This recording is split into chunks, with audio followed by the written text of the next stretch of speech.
Hello students, पिछले उसमें आप लोगों ने देख लिया था पूरा लॉन्ग वॉल पूरी तरह से डिज़ाइन हो गया था। शॉर्ट वॉल की डिज़ाइनिंग में कैंटिलीवर डिज़ाइन पूरा हो गया था।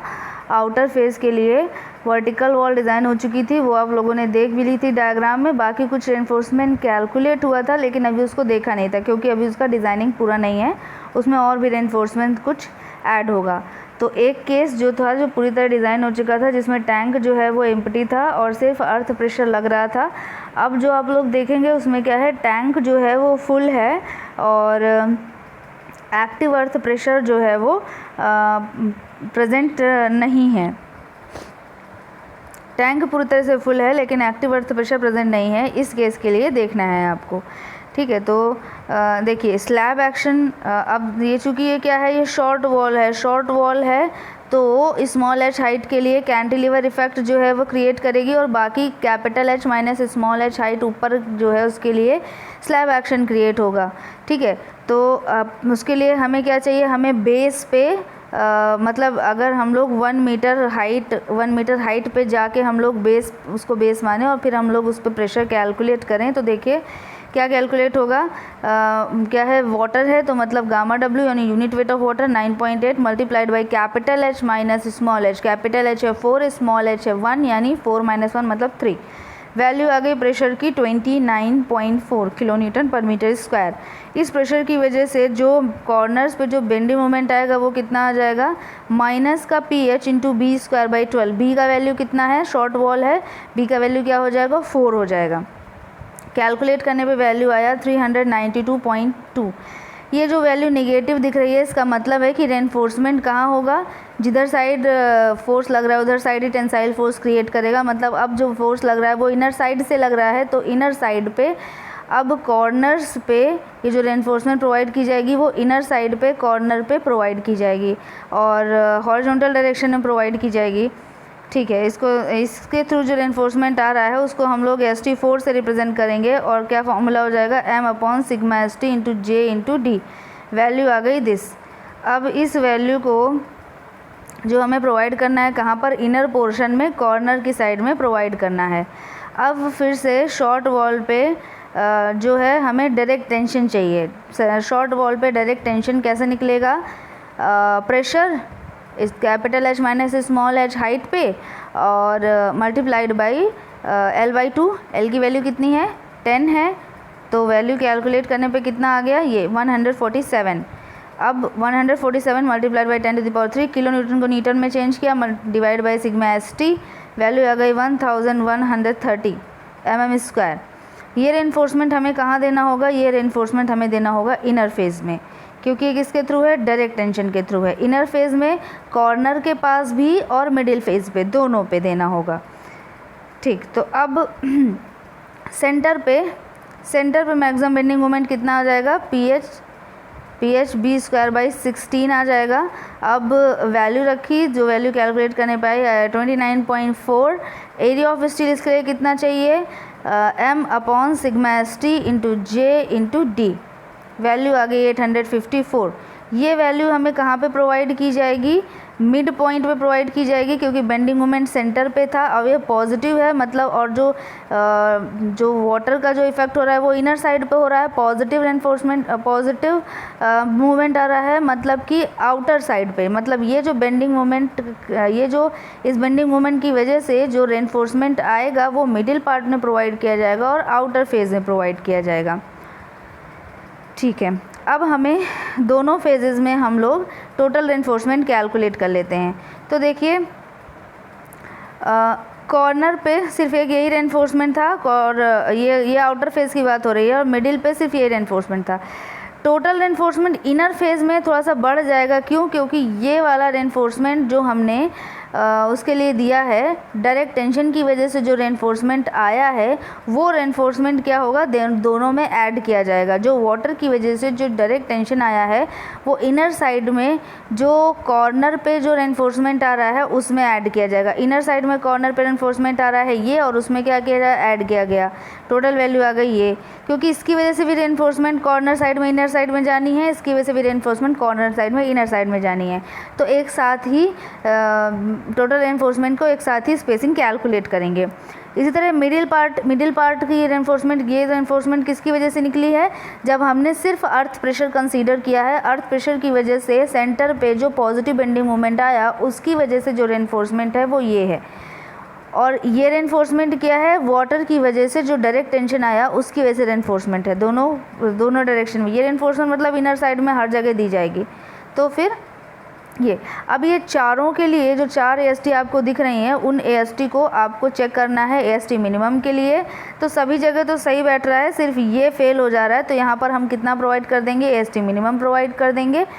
इसके अलावा अब सब के लिए AST कैलकुलेट करना है धीरे धीरे, डाया कैलकुलेट करना है स्पेसिंग के साथ। तो सबसे पहले हम क्या करें, आउटर फेज में कॉर्नर वाले एरिया के लिए, आउटर फेज में कॉर्नर एरिया के लिए मतलब ये 1367, इसके लिए हमने क्या किया, हमने स्पेसिंग कैलकुलेट किया। 14 mm डाया सेलेक्ट किया, स्पेसिंग कितना आया 112 पॉइंट। तो 112 पॉइंट मतलब हम लोग 110 दे सकते हैं, 100 भी दे सकते हैं, ठीक है। अब यही रेनफोर्समेंट जो है वो आगे कनेक्ट होगी किससे, आउटर फेज में लगने वाले, किससे, जो आउटर फेज से चलेगा वही, वो आउटर फेज में जो कॉर्नर के पास रहेगा वही रेनफोर्समेंट आगे की साइड चलता जाएगा, मिडिल में भी आएगा। जब मिडिल में आएगा तो मिडिल के रेनफोर्समेंट कितनी रिक्वायरमेंट है, 1225। अब इसके लिए भी हम लोग वही डाया सेलेक्ट करेंगे, जो डाया हमने इधर लिया हुआ है वही डाया हम देखेंगे। देखिए जो डाया हमने यहाँ पे लिया हुआ है वही डाया यहाँ पर रहेगा। अब इसी डाया को लेकर जब हमने स्पेसिंग कैलकुलेट किया तो कितना आ गया, 125 आ गया।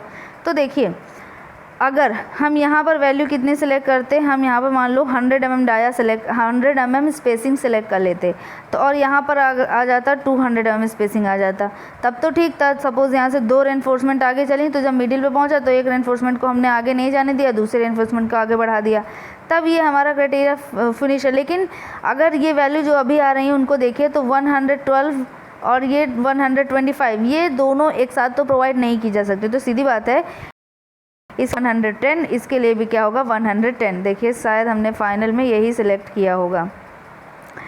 देखिए 14 mm dia bars, 110 mm outer face के लिए, कॉर्नर वाले एरिया के लिए, और दूसरा वाला जो है 14 mm डाया 110 आउटर फेज के लिए, मिडिल एरिया, मतलब पूरे इसमें लगभग सेम रेनफोर्समेंट जो है वो आ गया है। अब हम इसको देख लेते हैं कि ये कहाँ पर है इसमें, आउटर फेज में कॉर्नर एरिया में, आउटर फेज में कॉर्नर एरिया में, और आउटर फेज में मिडिल एरिया में शॉर्ट वाली वॉल के लिए है कितना है, 14 mm dia 110 mm centre to centre, 14 mm dia 1 mm centre to centre.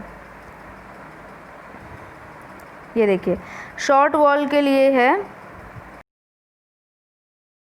Horizontal reinforcement है। देखिए अगर आपको पिंक से दिख रहा हो तो 14 mm dia 110 mm centre to centre, outer face में है, कॉर्नर पे भी वही, ये देखिए ये एक रेनफोर्समेंट दिख रहा है ना ऐसे, ये horizontal reinforcement 14 mm dia 110 mm centre to centre. अब इसी चीज़ को ये शॉर्ट वॉल में दिया गया है, शॉर्ट वॉल में मतलब इसके जस्ट ऊपर जो डायग्राम बना है वो डायग्राम में ये दिखेगा, और कैसा दिखेगा, डॉटेड फॉर्म में दिखेगा। इसको भी देख लेते हैं। ये देखिए ये जो रेनफोर्समेंट दिख रही है, ये देखिए ये पिंक कलर से रेनफोर्समेंट दिख रही है, ये जो डॉटेड दिख रहा है ये क्या है, 14 mm dia 110 mm centre to centre. Corner पे हो या मिडिल पे हो दोनों पे सेम है, इसलिए सेम रेनफोर्समेंट है, ठीक है। अब हमारा नेक्स्ट स्टेप क्या बनता है, शॉर्ट वॉल के लिए कैंटिलीवर आपने देख लिया आउटर फेज में रेनफोर्समेंट भी देख लिया हॉरिजॉन्टल। अब हम लोग देखेंगे इनर फेज में हॉरिजॉन्टल रेनफोर्समेंट।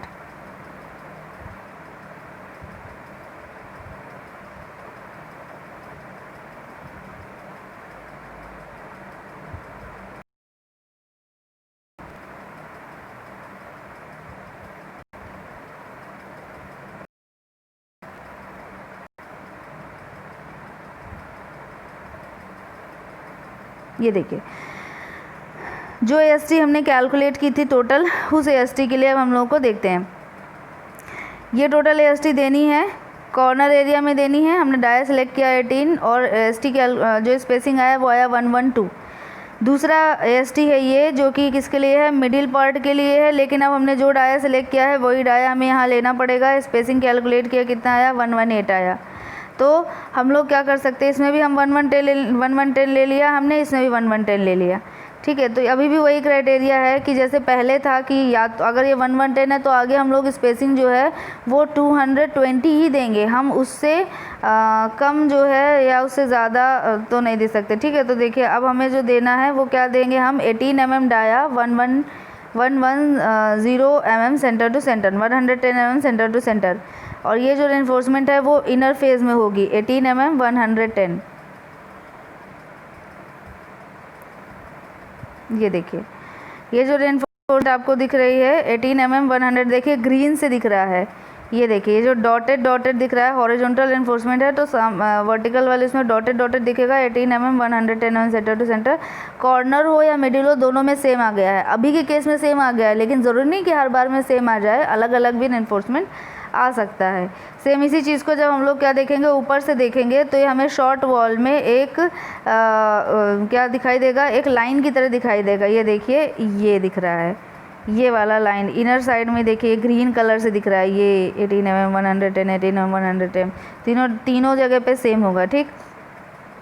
अब क्या बचा, सिर्फ शॉर्ट वॉल में वर्टिकल डायरेक्शन बचा, शॉर्ट वॉल में वर्टिकल डायरेक्शन बचा, वो भी देख लेते हैं। शॉर्ट वॉल में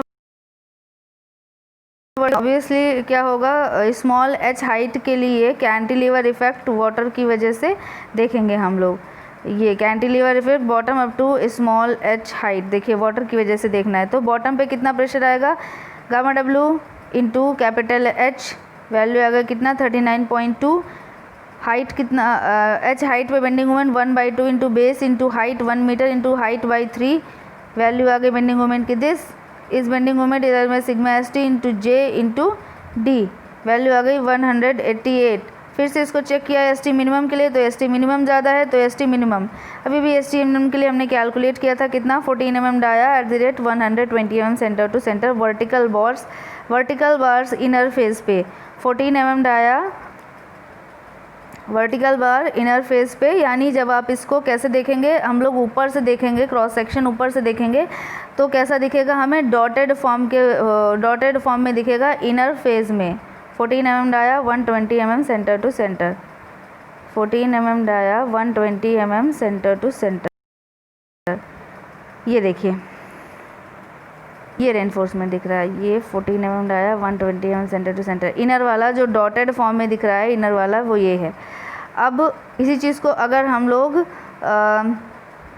सामने से वर्टिकल फॉर्म में देखेंगे तो वर्टिकल वाला क्या हो जाएगा, दिख जाएगा, एक लाइन दिखाई देगी इनर साइड में जो कि है ये 14 mm dia 120 mm centre to centre, ये है वो रेनफोर्समेंट, ठीक है। तो आपने क्या किया, लॉन्ग वॉल भी पूरी तरह से डिज़ाइन कर दिया, शॉर्ट वॉल भी पूरी तरह से डिज़ाइन कर दिया। अब बचा क्या पार्ट, अब हमारा बचा टॉप या जिसे हम लोग रूफ स्लैब भी बोलते हैं और बॉटम स्लैब बचा, ठीक है। तो हम लोग देख लेते हैं टॉप स्लैब के लिए चूँकि उसका सेल्फ वेट और लाइव लोड दो के लिए डिज़ाइन होना होता है, तो ये पूरी तरह वैसे ही डिज़ाइन कर सकते हैं आप जैसे आप लोगों ने 1-वे 2-वे स्लैब डिज़ाइन किया। इसमें चूँकि L/V रेशियो जो है वो 1:2 से ज़्यादा है, इट मीन्स ये 1-वे स्लैब की तरह डिज़ाइन होगा, 1-वे स्लैब के लिए डिज़ाइन होगा। तो देखिए L/V रेशियो निकाला, वो 2 से ज़्यादा आ गया, यानी 1-वे स्लैब है। लाइव लोड 3 kN/m² इसमें गिवन है। एज पहले हम लोगों ने स्मॉल l निकाला, स्मॉल l क्या है कि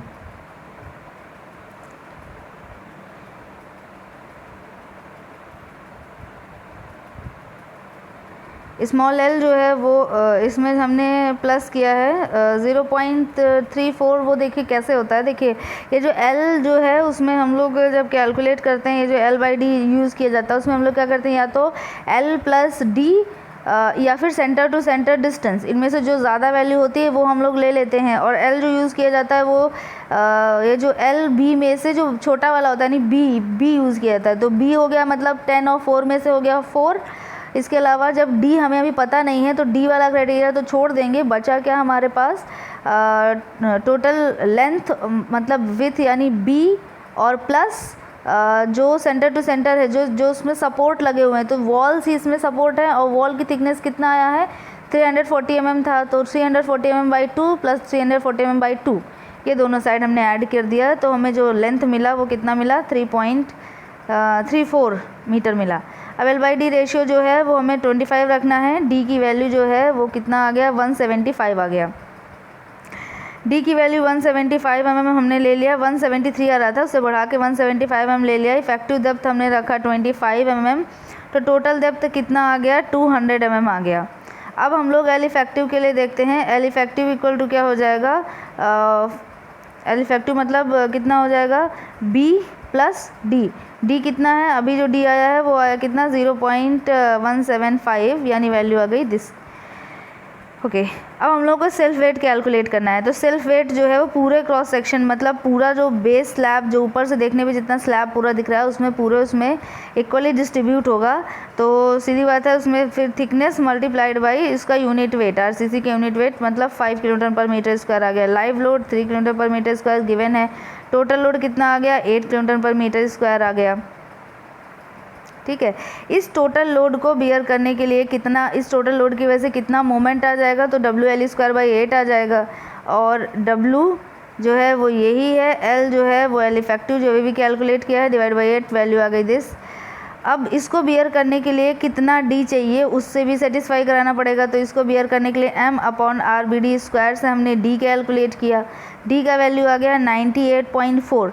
अब इतना हमें चाहिए था, लेकिन हमने प्रोवाइड कितना किया हुआ है, हमने नियर अबाउट कितना दे दिया, 200 mm टोटल डेप्थ लिया है।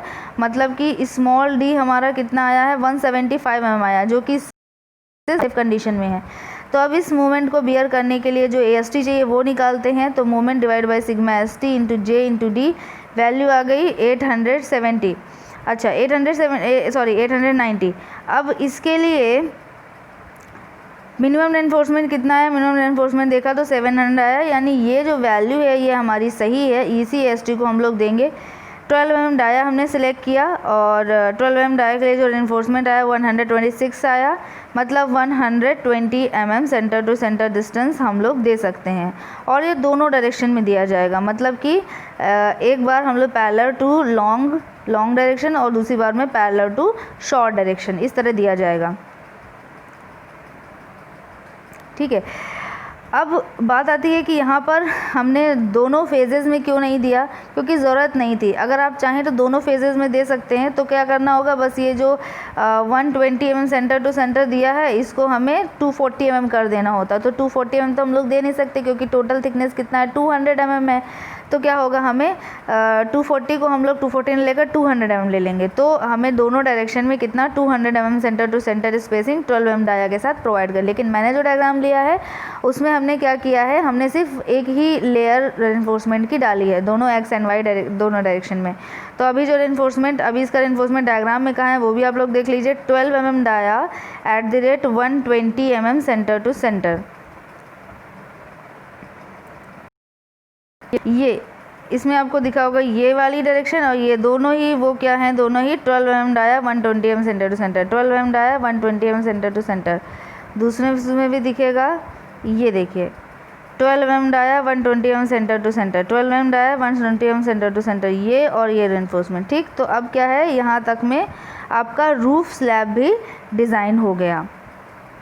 अब हम लोग देख लेते हैं क्या, बॉटम स्लैब। तो देखिए बॉटम स्लैब डिज़ाइन होने के लिए पहले आपको क्या क्या डिज़ाइन करना पड़ेगा, वो डिज़ाइन करना पड़ेगा। बेस स्लैब की डिज़ाइनिंग जो है वो लास्ट स्टेप है। बेस स्लैब की डिज़ाइनिंग के बाद ये आपका क्वेश्चन जो है वो ख़त्म हो जाएगा। तो सबसे पहले हमें क्या करना है, हमें ओवरहैंग कितना है ये निकालना है। तो ओवरहैंग निकालने के लिए हमें क्या करना पड़ेगा, सारे फोर्सेस कैलकुलेट करने पड़ेंगे, सोर्स फोर्सेस या फिर वेट कैलकुलेट करना पड़ेगा। तो सबसे पहले हम लोग कहाँ से शुरू करें,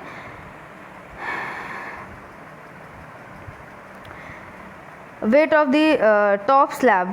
लेकिन उससे पहले हमें अपलिफ्ट निकालना पड़ेगा कि टोटल इस वाटर की वजह से अपलिफ्ट कितना लग रहा है। चूँकि हमने सैचुरेटेड कंडीशन मानी हुई है, इसलिए अपलिफ्ट कितना लगेगा, gamma W into H plus T। T क्या है, thickness of the base slab है। हमने क्या किया, thickness of the base slab मान लिया अपनी ओर से, थिकनेस 350 mm।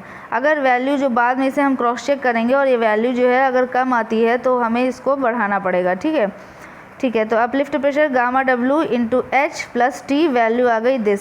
ये वैल्यू अपलिफ्ट के फॉर्म में नीचे से ऊपर की ओर प्रेशर के फॉर्म में लगेगी और ये बेस स्लैब जो है इसको बियर करेगा। तो इसके लिए हमें क्या करना होगा कि टोटल लोड जो है वो इसके बराबर हो जाना चाहिए, इस अपलिफ्ट प्रेशर के बराबर हो जाना चाहिए। तो हम लोग कहाँ से स्टार्ट करने हैं, सबसे पहले वेट से स्टार्ट करते हैं। टॉप जो स्लैब है उसका वेट, तो देखिए जो स्लैब है वो क्या है, जो आपकी वॉल्स है उसके आउटर से आउटर पे लगा हुआ है। तो यानी आउटर से आउटर मतलब ये जो लेंथ पे देखें अगर तो L ये 10 क्या है, वो क्या है L है, और ये 0.7 क्या है 350 mm एक साइड, दूसरी साइड 250 mm। तो क्या हो गया, टोटल जो स्लैब जो ऊपर से देखने पे दिखेगा एक डायमेंशन कितनी दिखेगी 10 + 0.7 दिखेगा, दूसरी डायमेंशन कितनी दिखेगी इसी तरह 4 + 750 mm + 750 mm मतलब कि 4.7 दिखेगा। और थिकनेस कितना आया है बेस स्लैब का 200 mm थिकनेस आया, अभी हमने उसी का डिज़ाइन किया था। तो ये हो गया उसका total volume multiplied by unit weight RCC का 25 kN/m³, तो वैल्यू आ गई दिस 251। नेक्स्ट जो है वो लॉन्ग वॉल के लिए डिज़ाइन कर देते हैं। तो लॉन्ग वॉल पे ये जो बढ़ा हुआ पार्ट आता है, मतलब कि एक जगह पे जैसे ये पार्ट आता है, हम आपको बताते हैं, जैसे ये है तो हम लोग इतना लॉन्ग वॉल मान लेते हैं, ऐसे ये पूरा लॉन्ग वॉल का पोर्शन हम लोग मान लेते हैं, ठीक। तो क्या हो जाएगा, सबसे पहले क्या होगा लॉन्ग वॉल में क्या होगा L + 350 mm + 350 mm क्या आ गया 10.7 आ गया, मल्टीप्लाइड बाई हाइट जो है 4 मीटर है, मल्टीप्लाइड बाई थिकनेस कितना है 350 mm मतलब this value multiplied by this value multiplied by ऊपर height multiplied by 25 unit weight, और ये चूँकि एक ये दो ये तो टोटल क्या है 2 मल्टीप्लाई किया कितना आया 749 आ गया। अब हम लोग क्या करेंगे शॉर्ट वॉल के लिए डिज़ाइन करेंगे। शॉर्ट वॉल के लिए क्या होगा, देखिए जैसे मैंने बनाया था, तो अब हमारा लॉन्ग वॉल चला गया है, तो अब जितना बचा ये सिर्फ इतना बचा शॉर्ट वॉल, तो 2 बचे multiplied by 2 unit weight of RCC, height और विथ और थिकनेस, ठीक है। तो इतना वैल्यू आ गया ये। अब बॉटम स्लैब का वेट कितना है, बॉटम स्लैब को अगर आप देखें तो देखिए हमने x जो है वो ओवरहैंग मान लिया है, ये x जो है इतना हमने ओवरहैंग माना हुआ है। तो बॉटम स्लैब यहाँ से लेकर पूरा, मतलब कि अगर आप एक डायरेक्शन देखें तो क्या हो जाएगा L प्लस ये थिकनेस प्लस ये थिकनेस प्लस x इस तरह दूसरी साइड भी होगा, ठीक है। तो हम लोग ये देख लेते हैं। तो टोटल जो बॉटम स्लैब आ गया, बॉटम स्लैब क्या आ गया ये देखिए 10.7 है, मतलब क्या है 10 + 350 + 350 दोनों साइड थिकनेस प्लस 2x ये वैल्यू हो गई। इस तरह दूसरे साइड के लिए 4 + 7.7 + 7 मतलब 0.35 + 0.35 + x यानी 4.7 + 2x unit weight multiplied by इसकी थिकनेस हमने 350 mm मानी हुई है बॉटम स्लैब की, जो कि बाद में एडिट हो सकती है। तो x के फॉर्म में है, इसको हमने सॉल्व किया, वैल्यू मिला ये। अब जो सॉइल का जो प्रोजेक्टेड पोर्शन है उस पे भी कुछ सॉइल जो है वो आई हुई है, तो उस सॉइल का कितना वेट आएगा कवर होगा वो वेट भी देख रहे हैं हमें,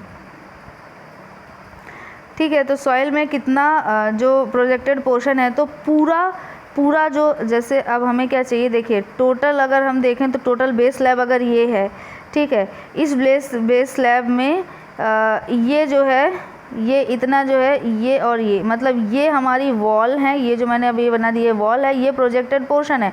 तो अभी हमें क्या चाहिए, हमें इस पोर्शन में कितना सॉइल आ रहा है हमें ये चाहिए। तो टोटल एरिया में से इस एरिया को माइनस कर देंगे तो हमें ये वाला एरिया मिल जाएगा, ठीक है। आप लोगों के समझ में नहीं आया होगा ना, एक ही उससे बना दिया मैंने, देखिए बनाते हैं। ये टोटल एरिया है, इस टोटल एरिया में ये हमारी आउटर वॉल है, ठीक है, ये हमारी इनर वॉल है, ये जो वॉल पोर्शन है, ये जो मैंने ऐसे ऐसे दिखाया ये क्या है, ये वॉल पोर्शन है। और प्रोजेक्टेड पोर्शन आपको ये दिख रहा है, ये प्रोजेक्टेड पोर्शन है, ये इसमें कितना सॉइल अवेलेबल है ये हमें निकालना है। तो इस पूरे एरिया में से इस पूरे एरिया को माइनस कर देंगे तो हमें प्रोजेक्टेड एरिया मिल जाएगा, मैं बस इतना कह रही हूँ, ठीक है। तो टोटल जो वेट है उसको हम लोग निकालते हैं। तो देखिए 10 plus thickness 2 times plus 2 times of x, with plus 2 times thickness plus 2 times, total area हो गया माइनस, इसमें ये 2x को माइनस कर देंगे दोनों साइड से, तो जो थिकनेस आएगा वो माइनस कर देंगे, एरिया हमें मिल गया, area multiplied by unit weight of soil multiplied by thickness, thickness मतलब हाइट मतलब 4, टोटल जो वैल्यू x है, इसलिए इसमें जो वैल्यू सॉल्व करने पर इसको आई वो वैल्यू आ गई ये। अब ये क्या है, ये हमारा सॉइल की वजह से है, तो टोटल जितने भी अभी तक आपने वेट निकाले डाउनवर्ड ही आते चले जा रहे हैं, टोटल पांचों तरीके के वेट को हमने प्लस कर दिया और टोटल लोड जो हमें मिला वो क्या मिला हमें, वो ये मिला। ठीक, अब अपलिफ्ट की वजह से कितना बेस स्लैब पे अपलिफ्ट कितना आ रहा है, तो देखिए ये अपलिफ्ट है जो भी हमने कैलकुलेट किया था गामा डब्ल्यू मल्टीप्लाई करके, gamma W multiplied by H plus T करके जो वैल्यू हमने निकाली थी वो ये थी। ठीक, इसमें हमने क्या किया, टोटल जो बेस है नीचे जो प्रोजेक्टेड पोर्शन के साथ जो बेस है, मतलब कि 10 प्लस 0.35 प्लस 0.35 प्लस x यानी ये, और 4 प्लस 0.35 प्लस 0.35 प्लस 2x, तो वैल्यू आ गई ये, तो टोटल आ गया दिस। तो ये वैल्यू और ये वैल्यू बराबर होनी चाहिए स्टेबिलिटी के लिए, दोनों वैल्यूज़ बराबर होनी चाहिए, मतलब जितना नीचे से ऊपर जा रहा है वही वैल्यू ऊपर से नीचे तक आनी चाहिए। दोनों में से अगर कुछ बैलेंस नहीं होता तो फिर गड़बड़ हो जाएगा। अगर नीचे से ऊपर यानी अपलिफ्ट प्रेशर ज़्यादा है तो वो क्या करेगा, उसको अपलिफ्ट कर देगा, टेढ़ा मेढ़ा हो जाएगा। अगर ऊपर से नीचे जा रहा है तो नीचे की साइड धंसता चला जाएगा। ठीक है, तो इसलिए हमें दोनों को बराबर रखना है। अब दोनों को हमने बराबर किया और x की वैल्यू कितना आ गया, ये वैल्यू आ गया 0.4321 आ गया। तो अब हम इसमें क्या कर सकते हैं, 0.2 मीटर बियॉन्ड दी वॉल हम लोग प्रोवाइड कर देंगे, मतलब ये जो हमने जो प्रोजेक्शन हमने दिया वो 0.5 मीटर दे दिया है। ठीक है, अब हमें नेक्स्ट केसेस के लिए देखना है, तो अगेन फिर से वही 2 केसेस कंसीडर किए जाएंगे जो कि हम लोग नेक्स्ट अगले उसमें देखेंगे। Thank you.